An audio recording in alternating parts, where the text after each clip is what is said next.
SS news चॅनलला subscribe करा, bell आयकॉनवर क्लिक करा। एसएस न्यूजच्या बातम्या पहा आपल्या मोबाईलवर।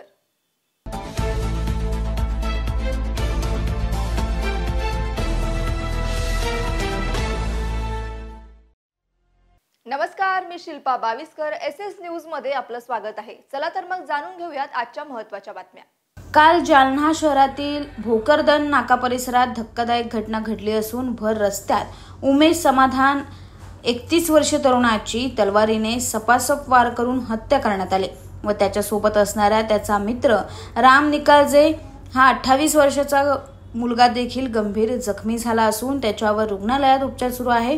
ही संपूर्ण घटना सीसीटीव्ही कॅमेऱ्यात कैद झाली असून संतोष भिसे, पवन जाधव, आर्यन उद्दार, रुपेश शेळके यांच्यावर गुन्हा दाखल झाला असून अद्याप आरोपी फरार आहेत। यातील रुपेश शेळके व पवन जाधव यांना ताब्यात घेतला आहे। शहरातील वाढती गुन्हेगारी लक्षात घेता पोलिसांनी गावगुंडाचा बंदोबस्त केला पाहिजे अशी सामान्य नागरिकांची मागणी आहे।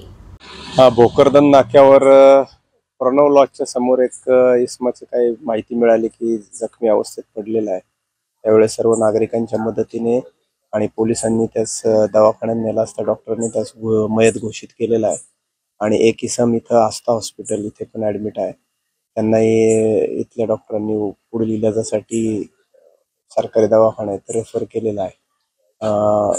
उमेश इंचे या इसमाचा मयत झालेला आहे आणि प्राथमिक दृष्ट्या तर यांचा कौटुंबिक वाद दिसत आहे आणि कौटुंबिक वादातून त्यांचा खून झालेला आहे।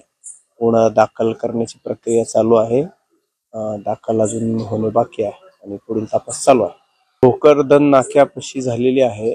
वेळ मला वाटतं 10:30 पावणे 11ची आहे। एक्झॅक्ट आता फिर्यादीनुसार कळेल ते आणि तपासात निष्पन्न होईल।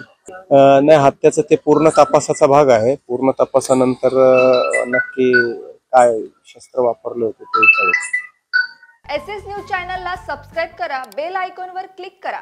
एसएस न्यूजच्या बातम्या पहा आपल्या मोबाईलवर।